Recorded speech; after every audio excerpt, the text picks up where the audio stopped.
안녕하십니까? 네, 저도 말로만 반갑다는 인사가 아니고요. 진심으로 반갑다는 말씀을 드립니다. 우리가 하늘에 계신 하나님을 아버지라 부르잖아요. 그리고 그 아버지의 자녀된 형제 자매님들 간의 만남이기 때문에 이보다 더 귀한 만남이 어디 있을까 생각을 하게 됩니다. 진심으로 반갑습니다. 오늘 저는 꿈에 대한 이야기를 좀 하려고 합니다. 그 꿈은요, 복음 선교로 하나님의 나라를 이루는 삶입니다. 우리 안에 꿈을 주시는 분은 하나님이시죠. 우리 안에 소원을 품게 하시고 행하시는 분은 하나님이십니다. 근데 이 꿈은요, 저희들 가정에만 국한된 꿈이 아닙니다. 저희는 영등포교회 한 지체로 섬기고 있기 때문에 교회의 꿈이고요. 교회 머리 대신 주님이 하나님이시기 때문에 하나님의 꿈입니다. 그렇기 때문에 하나님께서 친히 이끌어 가시고 역사하시고 이루어 가시는 거겠죠. 오늘 그 하나님의 꿈을 여러분들과 함께 나누기를 원합니다. 저는 27살 때 주님을 인격적으로 만났습니다. 저의 고향은 전라북도 정읍입니다. 아무도 안 놀라시네요.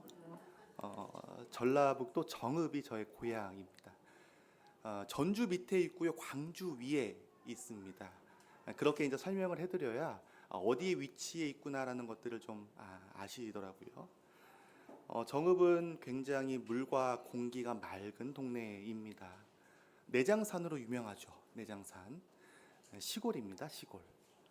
밤 9시가 되면요, 사람이 잘 다니지 않아요. 그러다 보니까 대중교통도 이용하기가 참 어렵습니다. 제가 살 그 시기에는 이제 가로등도 많지 않았기 때문에 9시 정도가 되면은 너무 캄캄한 칠흑이 되는 거예요. 그런 어떤 제가 정읍에서 유년 시절과 청소년기를 이렇게 보냈습니다. 그리고 이제 대학을 진학하게 돼서 제가 논산에서 대학 생활을 했거든요. 논산 이름에서도 나와 있듯이 논과 산이 많은 동네가 이제 논산입니다. 또 시내에 나가다 보면 대부분이 이제 군인 아저씨들을 많이 볼 수 있잖아요. 거기가 이제 육군 훈련소가 있기 때문에, 또 학교가 외진 곳에 이렇게 떨어져 있었기 때문에 아주 그냥 학교에만 있었던 기억이 납니다. 그렇게 저는 아주 순수하다라는 그런 말들을 들으면서 자라왔던 청년이었어요. 또 집안에서는 가장 맞이였기 때문에 모난 어떤 행동을 하면 안 되는 어떤 그러한 분위기가 있었고요. 이름이 또 성실이잖아요. 어디 가든 성실하냐는 이게 물음 앞에서 제가 행동과 말을 고쳐서 행하려고 했던 사람이었습니다. 남들이 보기에는 아주 바른, 순수한, 잘 자란 그런 청년이었어요. 그런데 제가 첫 직장을 서울로 올라오게 됐어요. 제가 서울 올라오고 나서 여러 가지 이렇게 문화 충격을 받은 것 중에 몇 가지가 있는데요. 이게 신호등 앞에 이렇게 섰을 때 신호등이 떨어지기 0.5초에 사람들이 움직이는 거예요. 와, 같은 한국 사람인데 서울 사람들은 이렇게 급하구나. 이런 것들을 좀 느끼게 됐고요. 제가 이렇게 많은 사람들을 서울 와서 봤습니다. 지하철에서 그 문 앞에 서서 기다리고 있잖아요. 그냥 거기에 들어가려고 하지 않고 그냥 힘을 빼면 뒤에서 이제 미는 힘 때문에 저절로 지하철에 들어가게 되는. 야, 이렇게 많은 사람들이 이런 공간에 살고 있구나라는 것들도 보게 됐고요. 더 놀라웠던 것은 12시가 됐는데 화난 겁니다. 제가 살던 동네에서는 9시만 되면 차가 안 다녔는데 서울은 사람도 12시가 됐는데도 화나고 너무 많이 다니는 거예요. 제가 어디에 눈을 둘지 몰랐습니다. 서울에 와서. 야, 이런 세계가 있었구나. 눈을 뜨기 시작한 거예요. 제가 또 직장 생활을 하는데 선배들이 직장 생활에서 살아남으려면, 또 잘 승진하려면 우리처럼 잘 놀아야 된다고 저를 그렇게 유혹했습니다. 막 안 좋은 막 술집이나 노래방을 데려가려고 하는 거예요. 제가 처음에는 거부했죠. 거절했죠. 피하기도 했습니다. 그런데 한두 번 가다 보니까요, 가랑비에 옷 젖는다듯이 죄가 저의 삶 가운데 물들어가는 것들을 느끼게 되었어요. 어느 순간에는요, 제 마음 가운데 죄를 짓고 싶은 거예요. 와, 놀라운 일이었습니다. 제 안에 이런 죄성이 있구나. 죄를 짓고 싶지 않아도 죄를 짓게 되는 죄의 어떤 전적인 무능, 또 죄를 질 수밖에 없는 죄의 유혹 가운데 빠지고 싶어하는 이 죄된 어떤 부패, 그동안 저에게 둘러싼 이 좋은 이미지가 한순간에 깨지게 된 거예요. 저의 실체를 본 겁니다. 이게 나구나. 제 안에 깊숙한 곳에는 이 자기 욕심으로 육신의 어떤 일들을 추구하는 나를 본 거예요. 제가 얼마나 비명을 질렀는지 모릅니다. 이게 나구나. 그때 하나님 앞에 제가 엎드렸어요. 그 누구에게도 말을 할 수 없었습니다. 왜냐하면 저는 교회에서 착하게 자라왔던 청년이었잖아요. 하나님 앞에 무릎을 꿇었어요. 그리고 하나님 앞에 살려주세요라고 기도를 했습니다. 제가 이 죄에서 벗어날 길이 없습니다. 저에게는 소망이 없습니다. 주님만이 저를 구원해 줄 수 있습니다. 그런데 하나님께서 저에게 마치 이렇게 이야기하시는 것 같았어요. 너의 죄를 구원하기 위해서 예수 그리스도께서 이 땅에 오신 거야. 그 뒤로 예수님과 관계가 맺기 시작했습니다. 저에게 그동안 알아왔던 지식적인 복음이 실제가 되기 시작했어요. 예수님의 십자가가 저의 십자가가 된 겁니다. 예수님의 부활이 저의 부활이 된 거예요. 예수님의 죽음은 저의 죽음이었고 예수님의 부활은 저의 부활이었죠. 주와 함께 죽고 주와 함께 산, 주와 하나로 연합된 그런 관계를 맺게 된 것입니다. 얼마나 그 시기에 마음이 요동쳤겠습니까? 아마. 그런데 그때 제가 파라과이 단기 선교 1기 모집 공문을 보게 된 거예요. 지금으로부터 10년 전, 14년도입니다. 제가 첫 직장을 그만둬야겠다라고 생각을 하고 단기 선교를 떠나게 됩니다. 여름에 이제 떠나게 됐어요. 8월 달이었거든요. 한 2주간 이제 생활을 하게 되는데 지금 생각해봐도 너무 좋았고 행복했던 시간이었습니다. 하나님이 기뻐하시는 삶을 본 거예요. 그때. 그러면서 제가 이곳이 천국이구나. 천국이 어떤 곳인가요? 하나님이 계신 곳이 천국입니다. 제가 영생을 본 겁니다. 영생은 무엇인가요? 하나님이 동행하는 삶이 영생인 거잖아요.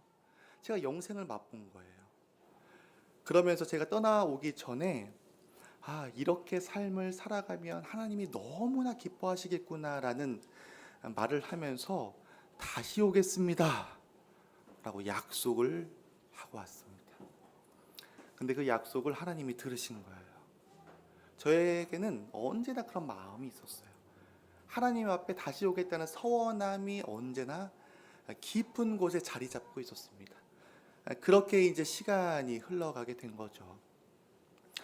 그런데 현실은 어떻습니까? 제가 갈 수 있는 상황이 아니에요. 그러니까 가야지라고 서원이 올라올 때마다 저는 꾹꾹 눌러왔습니다. 올라오면 눌리고 올라오면 눌리고. 결혼도 해서 가정을 이루었고 아이까지 태어났는데 제가 어떻게 그 멀리 더운 나라에 제가 갈 수 있겠습니까? 그렇게 하나님 앞에 거절 아닌 거절을 했습니다. 그런데 제가 하나님의 마음을 알게 되면서 그 소원함이 더 뚜렷해지기 시작을 했어요. 하나님은 사랑이시죠. 하나님은 우리를 사랑하십니다. 어떤 자를 사랑하셨습니까? 사랑할 만한 것이 있어서 사랑한 것이 아니에요. 로마서 8장에 나와 있듯이 우리는 연약한 자였습니다. 우리는 죄인 되었습니다. 우리는 하나님 앞에 거역하고 반역하던 자였어요. 사람이 봐도 사랑할 만한 것이 그 조금도 없는데 하나님은 우리를 사랑하셨다는 것입니다. 놀라운 일이에요. 하나님이 우리를 사랑하심으로 하나밖에 없는 예수 그리스도를 보내주시잖아요. 예수님은 자기의 생명을 내어주십니다. 어떻게 이런 사랑이 있을 수 있는가? 그리고 하나님이 이루신 이 사랑은 즉흥적인 게 아니에요. 이미 아담과 하와가 범죄했을 때 바로 구원에 대한 약속을 주시죠. 우리 창세기 3장 15절을 보겠습니다. 원시복음이라고 하잖아요. 창세기 3장 15절입니다.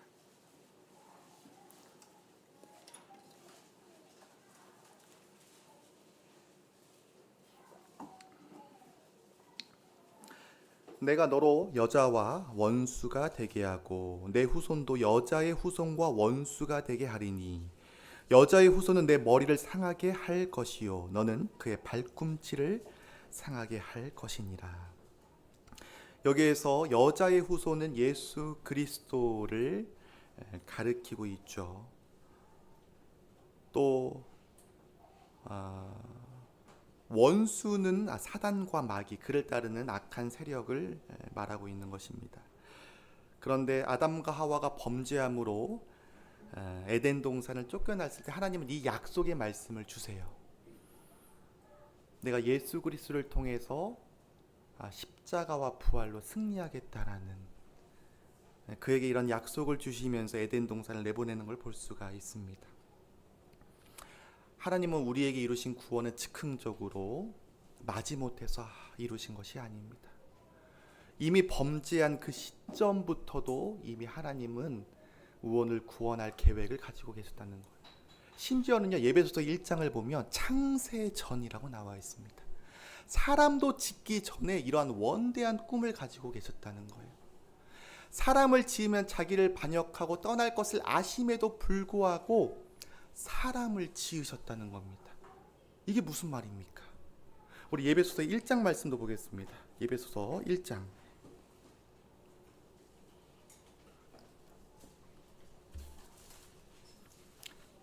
1장 4절과 5절인데요.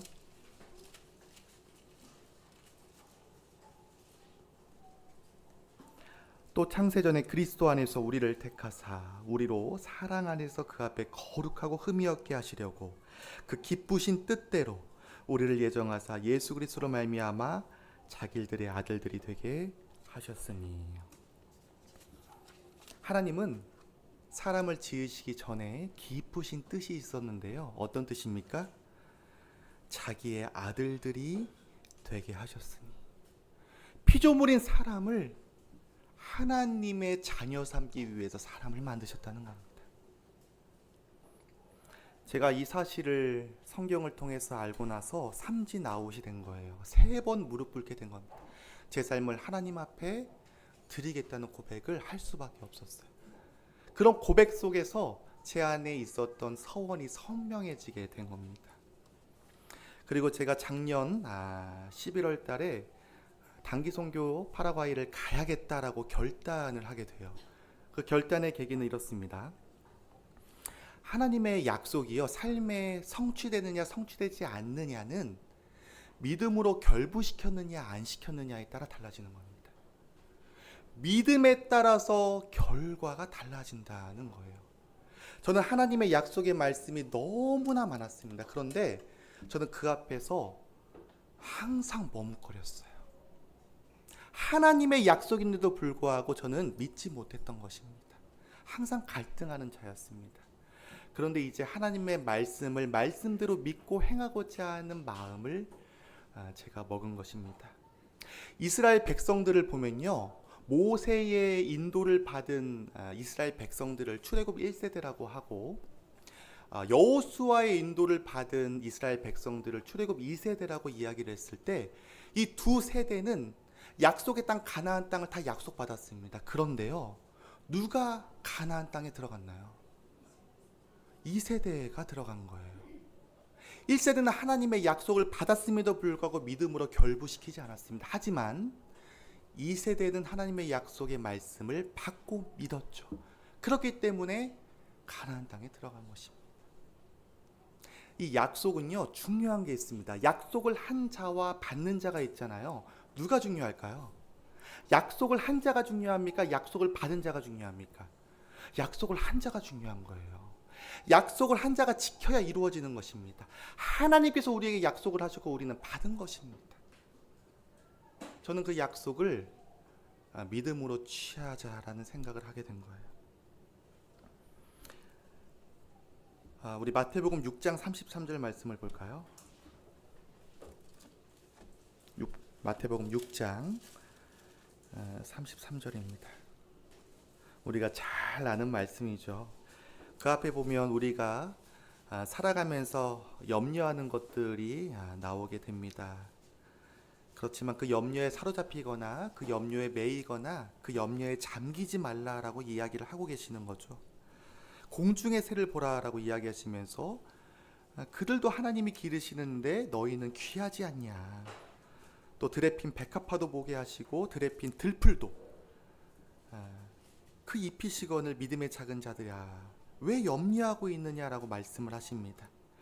우리 그 앞에 있는 32절부터 볼까요? 이는 다 이방인들이 구하는 것이라 너희 하늘 아버지께서 이 모든 것이 너희에게 있어야 할 줄을 아시느니라. 이방인들은요 하나님을 모르는 사람들이죠. 하나님을 믿지 않는 사람들이죠. 하나님이 아버지가 안 되신 분들이시죠. 하지만 우리는 어떻습니까? 하늘의 아버지가 우리 아버지시잖아요. 하나님이 우리 아버지신 것입니다. 그런 아버지를 둔 자녀들에게 이렇게 말씀하고 계시는 거예요. 너희가 있어야 할 줄 알고 계신다. 그러니까 맡기라는 것입니다. 더 이상 염려 가운데 근심하거나 걱정하지 말고 나에게 맡기고 살으라는 것입니다. 그러면서 주시는 말씀이 33절인 거예요. 그런즉 너희는 먼저 그의 나라와 그의 의를 구하라. 그리하면 이 모든 것을 너희에게 더하시리라. 삶의 우선순위가 나와 있죠. 먼저 그의 나라와 그의 의를 구하라. 무엇이 중요한지를 알려주고 있습니다. 또 삶의 방향이 나타나 있어요. 어떻게 살아야 하는지를 우리에게 말씀하고 있습니다. 먼저 그의 나라와 그의 의를 구하라. 무엇이 삶의 가치인지를 알려주고 있습니다. 이 땅에 있는 것들은 잠시 있다가 사라지는 것이지만 무엇이 영원한 가치인지를 이야기하고 있는 거예요. 먼저 그의 나라와 그의 의를 구하라. 그리하면 이 모든 것을 아시는 하나님이 너희에게 더하실 것이다. 책임지시겠다는 겁니다. 그리고 이 말씀을 보십시오. 그러면 너희는 먼저 그의 나라와 그의 의를 구하라만 보이는 것입니다. 저는 이 말씀을 믿음으로 붙잡기 시작했습니다. 마치어 젊은 사자가 잡은 먹잇감을 빼앗기지 않으려고 으르렁거리면서 울부짖듯이 사단이 이 말씀을 가져가지 않도록 이 말씀을 붙잡기 시작했어요. 그렇다 보니까 파라과이 단기 송유로 갈 수 있는 여러 가지 상황과 여건을 하나님께서 만드시기 시작했습니다. 저의 집을 정리시켜 주셨어요. 제가 이제 오랜 기다림 끝에 청약을 넣어서 파주 운정 신도시에 됐었거든요. 그런데 무슨 이유인지 모르게 건물이 안 올라오는 거예요. 공사가 착수하지 않는 것입니다. 계속 계약이 딜레이 되는 거예요. 그래서 생각을 한 거죠. 내가 왜 이곳을 가야 하는가? 이유가 없는 것입니다. 단지 청약이 돼서 가야 하는 것인가? 그냥 가야 하는 이유가 되지 않는데. 그러면서 제가 이제 어머니 집과 합쳐지면서 집을 정리하게 됐어요. 또 직장도 하나님께서 마무리 짓도록 하셨습니다. 그 전까지 제가 다니던 직장은 제가 2번 다닌 곳이에요. 그 직장에서 저를 러브콜에서 다시 오도록 했습니다. 그런데 그 직장에서 더 이상 다니지 말라고 저를 이렇게 내보내는 거였어요. 놀라운 일이었습니다. 그리고 저에게 주신 복음을 더 확고하게 체계적으로 정립할 수 있도록 하나님은 은혜를 베풀어 주셨어요. 또 파라과이는 이제 스페인어기 때문에 이제 언어에 대한 장벽이 있잖아요. 이 언어 또한 저희 모임에 함께 섬기고 있는 한 자매님을 통해서 기초를 다지게 하셨습니다. 또 많은 여건들을 하나님께서 준비시켜 주셨다. 가고 오고 하는 이 생활하는 모든 경비를 하나님께서 더해 주셨어요. 심지어 영등포 성도님들도 한 마음으로 사랑으로 격려해 주시고 도전해 주시고 같이 다녀올 것을 권해 주시고 이렇게 제가 다녀온 것이었습니다. 파라과이에 도착하기 직전에도 우리가 무엇을 가서 뭘 할 수 있을까를 고민했었죠. 혹시라도 선교 활동에 우리가 해가 되거나 도움이 되지 않으면 안 되는데 그런데 지금 돌아보면 하나님께서 모든 걸 다 행하셨다는 생각을 하게 됩니다. 우리가 하나님의 일을 하는 것이 아닙니다. 하나님이 우리를 도구 삼아서 친히 그분의 일을 하시는 것입니다. 지금까지 그 3개월 동안의 시간을 돌이켜보면 하나님께서 다 하셨다고 고백할 수밖에 없습니다. 가기 직전까지의 그 걱정도 아주 의미 없는 걱정이었다는 것을 다시 한번 보게 돼요. 선교지에 도착하자마자 하나님 앞에 물었죠. 왜 이곳을 저를 보내셨습니까? 저희 가정을 왜 이곳 가운데 오게 하셨습니까? 그 이유를 따져 묻기 시작을 했습니다. 매일매일 물었던 것 같아요. 그런데 하나님께서 저에게 교회를 보게 하시는 겁니다. 교회를. 하나님이 우리를 구원하신 목적은요, 교회에 있습니다. 물론 개인적으로 구원받는 것도 맞지만 궁극적으로는 하나님의 나라 교회에 있다는 것입니다. 한 영혼이 구원받고 하나님의 사람이 되어서 하나님의 사람답게 살아갈 수 있도록 이 영적 공동체 교회에 있다는 것을 제가 보게 된 거예요. 그동안 저는 개인 신앙에 머물러 있었습니다. 그런데 하나님께서 한꺼풀 벗게 하시고 이 원대한 꿈인 교회를 보게 하신 거예요. 신구약을 통틀어서 교회가 처음 나오는 곳이 마태복음인데요. 우리 마태복음 잠깐 볼까요? 마태복음 16장을 한번 보겠습니다.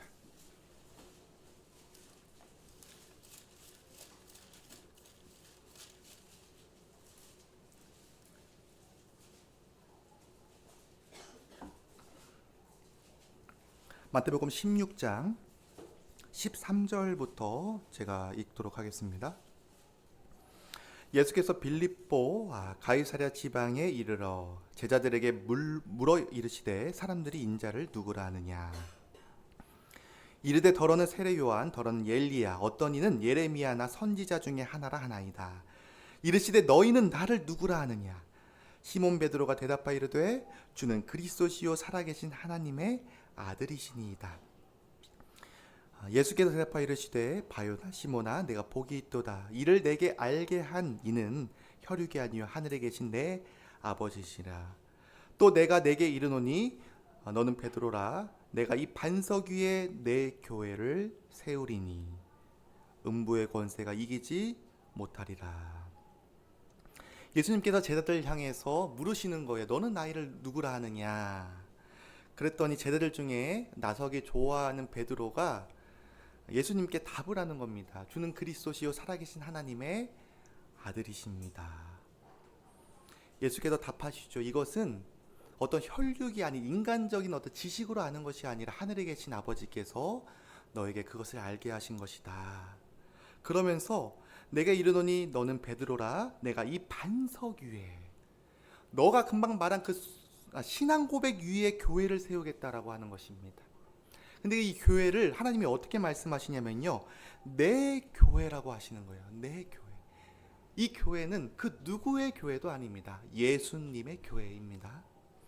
또 세우리니 미래형을 쓰고 있죠. 언제 교회가 생겼습니까? 사도행전 2장에 보시면 성령의 강림하심을 통해서 교회가 태동하잖아요. 그때부터 초대교회 예루살렘 교회가 세워지는 것들을 우리는 성경을 통해서 볼 수가 있습니다. 그런데 제가 선교지를 보는데 교회가 태동하는 곳이에요. 교회가 세워져 가는 곳입니다. 교회가 완성되어 가는 곳이에요.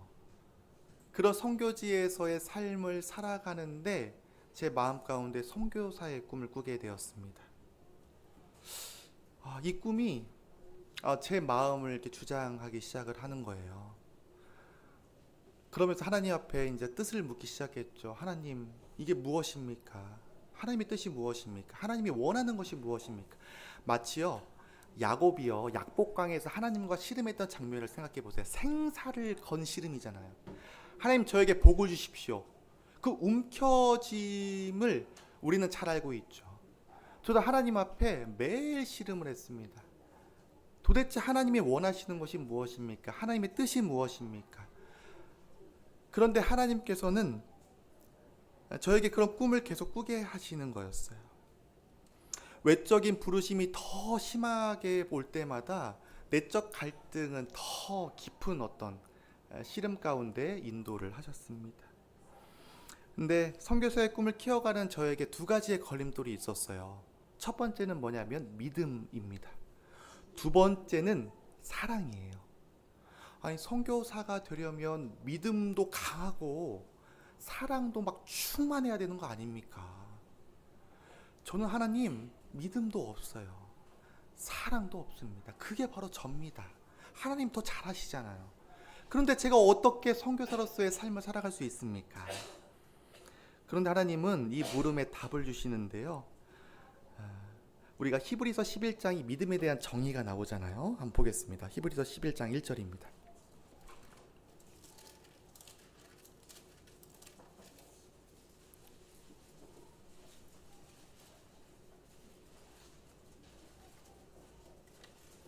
우리가 잘 알고 있는 믿음이 무엇인지에 대해서 정의가 되어 있는 곳인데요. 히브리서 11장 1절을 보시면 믿음은 바라는 것들의 실상이요 보이지 않는 것들의 증거니. 믿음이 무엇인지를 알려주고 있습니다.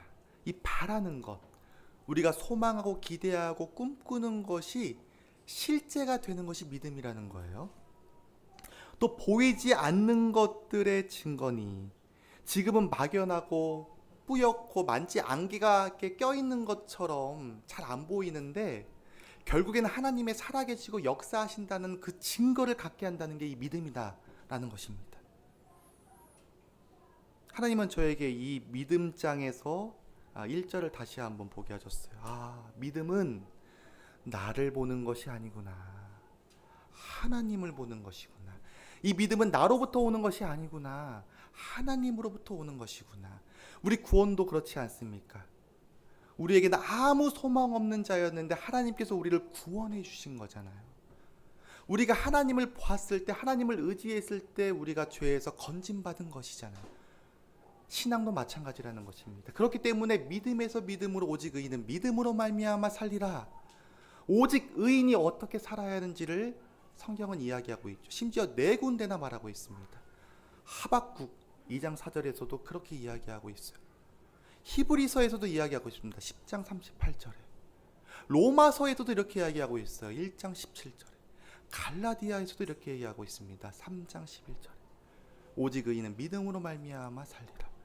구원도 믿음이지만 신앙도 믿음이라는 것입니다. 믿음이 너에게 있는 것이 아니라 하나님께 있다라고 이야기를 하는 것입니다. 그러면 믿음은 문제가 안 되네요. 믿음은 넘어간 거예요. 근데 하나님, 저에게는 사랑이 없는데. 믿음은 하나님을 보면 되는 거군요. 믿음은 문제가 안 되는데 그러면 사랑은 어떻게 합니까? 우리 요한복음 21장을 보겠습니다. 마지막 끝장이죠. 요한복음에 부활하신 예수님께서 제자들에게 여러 번 나타나셨는데 제자들이 예수님을 기다리지 못하고 그 초조한 마음에 다시 생업, 고기잡이를 하는 모습을 볼 수가 있어요. 요한복음 21장을 볼까요? 1절에 보시면 그 후에 예수께서 디베라 호수에서 이제 갈릴리 바다를 말하고 있습니다. 또 제자들에게 자기를 나타내셨으니, 이제 부활하신 예수님께서 제자들에게 자기를 볼 수 있도록 나타내셨는데요. 자, 2절에 보면 시몬 베드로와 디두모라 하는 도마의 갈릴리 가나 사람 나다니엘과 세베대의 아들들과 또 다른 제자들과 함께 있더니 이제 7 제자가 베드로를 따라서 이제 가게 된 거예요. 3절에 시몬 베드로가 나는 물고기를 잡으러 가노라 하니 그들이 우리도 함께 가겠다 하고 나가서 배에 올랐으나 그날에 아무것도 잡지 못하였더니 밤새 고기잡이를 하는데 날이 새도록 고기를 못 잡고 있는 겁니다. 날이 새었을 때에 예수께서 바닷가에 서 있으나 제자들이 예수인 줄 알지 못하는지라. 예수님이 찾아오시죠, 제자들에게. 그래서 5절에 예수께서 이르시되 얘들아 너희에게 고기가 있느냐? 대답하되 없나이다. 이르시되 그물을 배 오른편에 던져라. 그리하면 잡히리라 하시니라. 이에 던졌더니 물고기가 많아 그물을 둘 수 없더라. 베드로를 찾아오셨던 그 장면이 동일하게 연상이 되고 있습니다. 밤새 고기잡이를 했어요. 하나도 잡히지 않아요. 그때 예수님께서 배 오른편에 그물을 던져라 했더니 고기가 너무 많이 잡힌 거예요. 그랬더니 7절에 그 제자가 베드로에게 이르되 주님이시라 하니 시몬 베드로가 벗고 있다가 주님이라 하는 말을 듣고 거두를 도른 후에 바다로 뛰어내려가니라. 베드로가 그 말을 듣고 주님이시구나, 자기의 고두를 두르고 예수님을 향해서 막 가는 장면입니다. 그때 예수님은 이미 준비를 하고 계시잖아요. 제자들이 얼마나 지치고 힘들고 공고했겠어요. 이리로 부르셔서 앉게 하시고 미리 준비해 놓은 조반을 하나하나 이렇게 먹이십니다. 그러면서 베드로에게 물으시는 장면 3번, 특별히 만나주시는 장면이 나와 있어요. 15절부터 볼까요? 그들이 조반을 먹은 후에 예수께서 시몬 베드로에게 이르시되 요한의 아들 시몬아, 내가 이 사람들보다 나를 더 사랑하느냐 하시니 이르되 주는 그러하나이다. 내가 주님을 사랑하는 줄 주님께서 아시나이다. 이르시되 내 양을 먹이라 하시고 또 2번째 이르시되 요한의 아들 시몬아, 내가 나를 사랑하느냐 하시니 이르되 주님 그러하나이다. 내가 주님을 사랑하는 줄 주님께서 아시나이다. 이르시되 내 양을 치라 하시고 3번째 이르시되 요한의 아들 시몬아, 내가 나를 사랑하느냐 하시니 주께서 3번째 내가 나를 사랑하느냐 하시므로 베드로가 근심하여 이르되 주님 모든 것을 아시오매 내가 주님을 사랑하는 줄을 주님께서 아시나이다. 예수께서 이르시되 내 양을 먹이라. 예수님이 베드로를 향해서 3번 물으시잖아요. 이 사람들보다 내가 나를 사랑하느냐. 저에게 동일하게 묻는 듯 하셨어요. 성실아, 내가 나를 사랑하느냐? 저는 답할 수가 없었습니다. 제가 가지고 있는 사랑을 보면 너무나 작고 미약하고 초라한 거예요. 어떻게 이 사랑을 가지고 제가 주님을 사랑한다고 이야기할 수 있겠습니까? 베드로는 어떻게 답하는지를 보면요, 예수님이 첫 번째와 2번째에서는 이 사랑을 물으실 때 이 절대적인 사랑을 의미하는 아가페적인 사랑을 물으시는 거예요. 내가 너를 사랑하느냐. 그랬더니 베드로는 어떻게 답을 하고 있냐면 우정을 뜻하는 필로스 사랑으로 답하고 있는 것입니다. 자신이 어떻게 예수님을 대했는지를 알고 있잖아요. 그가 3번씩이나 예수님을 부인했잖아요. 어떻게 사랑한다고 이야기할 수 있겠어요? 자신 있게 주님 그러하나이다. 내가 주님을 사랑하는 줄 주님께서 아십니다. 이렇게 답할 수밖에 없는 거예요. 그런데요, 마지막 질문에서 보면 예수님이 필로스 사랑으로 물으세요. 베드로에게. 그동안 첫 번째와 2번째는 아가페 사랑을 물으시는데 3번째에서는 필로스 사랑으로 물으시는 거예요. 내가 나를 사랑하느냐. 왜 예수님께서는 이 필로스 사랑으로 마지막은 물으셨을까? 고민을 좀 해보게 됐습니다. 다시 앞으로 돌아가 보면요, 베드로는 계속 필로스 사랑으로 답했거든요. 예수님께. 근데 예수님은 내 어린 양을 먹여라, 내 양을 쳐라, 이렇게 말씀을 하고 계세요. 베드로는 혹 이런 마음이 있지 않을까요? 나 분명히 아가페 사랑이 아닌 필로스 사랑으로 답했는데 예수님이 잘못 들으셨나? 나는 분명히 필로스 사랑을 말했는데 왜 예수님은 나의 어린 양을 먹이고 치라고 이야기하셨을까? 그리고 3번째 필로스 사랑으로 물으시고 베드로가 근심하여 이렇게 답을 하죠. 17절에 보면 주님 모든 것을 아시오매 내가 주님을 사랑하는 줄을 주님께서 아십니다. 저는 이 장면을 이렇게 받아들여지게 됩니다. 주님은 베드로에게 이걸 알고 싶어 알려주려고 하신 것이 아닐까.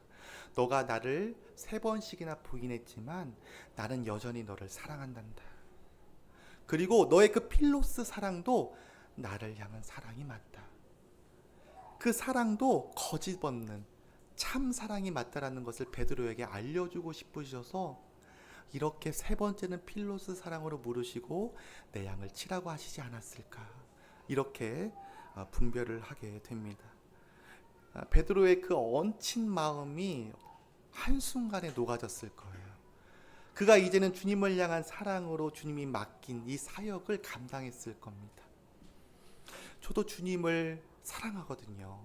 너무나 작고 초라하지만 주님을 향한 사랑은 맞거든요. 주님이 저에게 그 사랑도 나를 향한 사랑이 맞다라고 답을 해주는 것이었습니다. 그리고 베드로에게 이어서 이렇게 말씀하시죠. 19절을 보면 이 말씀을 하심은 베드로가 어떠한 죽음으로 하나님께 영광을 돌릴 것을 가르치심이라. 이 말씀을 하시고 베드로에게 이르시되 나를 따르라, 이렇게 이야기하시잖아요. 나를 따르라. 제가 이제 이 물음 앞에서 순복만 남아 있는 거예요. 너는 나를 따르라. 그런데 또 하나님께 제가 물었습니다. 하나님, 이게 진짜 하나님의 뜻이 아니면 제가 갈 수가 없습니다. 하나님이 책임져 주셔야 제가 갈 수 있는 길입니다. 하나님이 원하시는 게 이 길이 맞습니까? 이러한 삶이 맞습니까? 제가 또 물었습니다. 의심만은 도망갔죠. 제가 묻고 또 물었어요. 하나님 앞에. 나를 따르라. 그 앞에 보면 베드로가 어떠한 죽음으로 하나님께 영광을 돌릴지가 나와 있잖아요. 18절에 내가 진실로 진실로 내게 이르노니 내가 젊어서는 스스로 띠띠고 원하는 곳으로 다녔거니와 늙어서는 내 팔을 벌리리니 남이 내게 띠띠우고 원하지 아니하는 곳으로 데려가리라. 베드로가 젊어서는 자기가 원하는 대로 살았지만 그의 마지막은 이 죽음을 통해 하나님께 영광을 올린다라는 그의 미래를 암시하고 있죠. 그러니까 베드로가 죽음까지도 하나님 앞에 내어놓을 수 있는 그 사랑이 그 안에서 자라갔다는 것을 볼 수가 있는 것이. 그리고 그 다음 절에 20절을 볼까요? 베드로가 돌이켜 예수께서 사랑하시는 그 제자 요한을 뜻하고 있습니다. 예수께서 사랑하시는 그 제자가 따르는 것을 보니 요한도 예수님을 따르는 자였어요. 주님을 파는 자가 누구 오니까 묻던 자더라. 요한이 얼마나 예수님의 품에 의지해서 가까이 있었는지 베드로가 의식하고 있는 겁니다. 이에 베드로가 그를 보고 예수께 여짜오되 주님, 이 사람은 어떻게 되겠사옵나이까? 그랬더니 22절에 예수께 들으시되 내가 올 때까지는 그를 머무게 하고자 할지라도 내가 무슨 상관이 있느냐? 너는 나를 따르라. 사람 보지 말고 사람 의식하지 말고 너는 나를 보라라고 하시면서 나를 따르라 말씀하시죠. 제가 하나님 앞에 이제 순복만 남겨두고 하나님의 뜻을 분별하는 가운데 제가 5월 26일에 한 자매님과의 교제를 하게 돼요. 만날 수 있는 자매님이 아니었어요. 이게 약속이 예정되어 있지 않았습니다. 근데 우연치 않게 교제를 할 수 있는 시간이 허락된 거예요. 그분은 이제 30년 동안 선교지에서 선교 활동을 해오던 분이었습니다. 근데 저한테 이제 그런 간증과 선교 사역에 대해서 소개해 주면서 이렇게 이야기를 하시는 거예요. 선교지는 영적 전쟁터이다. 그런데 최전방이라는 거예요. 네. 익히 들어왔습니다. 그런데 그곳에서는 예수님을 가까이 만날 수 있다는 거예요. 예수님과 가까이 만나면서 예수님을 보고 경험할 수 있다는 겁니다. 그러면서 제가 요한이 생각이 났어요. 요한도 예수님의 품에 의지해서 살아온 사람이었는데 나도 예수님의 품에 가까이 주님의 삶을 살 수 있나? 그러면서 베드로의 그 마지막이 생각이 난 겁니다. 베드로도 자신의 생명을 내어주면서까지 예수님을 사랑함으로 자신을 드렸는데 나도 지금의 사랑이 이렇게 작지만 어느 순간에는 아가페적인 사랑으로 내 삶을 드릴 수가 있다니 놀라운 것이었어요. 살아도 주를 위해 살고 죽어도 주를 위해 살 수 있다면 얼마나 감사한 일인가요? 그동안 이 순복이 얼마나 부담스러웠는데 이제 감사한 마음으로 제가 순복을 하게 되었습니다. 이제는 주님이 이끄신 대로 따라가기를 원하는 거죠. 그런 정함을 제가 가지고 있습니다. 마지막으로 우리 시편 말씀을 볼까요? 시편 121편.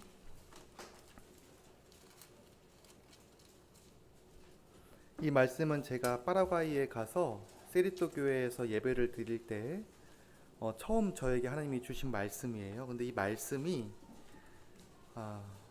너무나 저에게 은혜가 됩니다. 시편 121편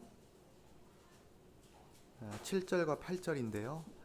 여호와께서 너를 지켜 모든 환난을 면하게 하시며 또 내 영혼을 지키시리로다.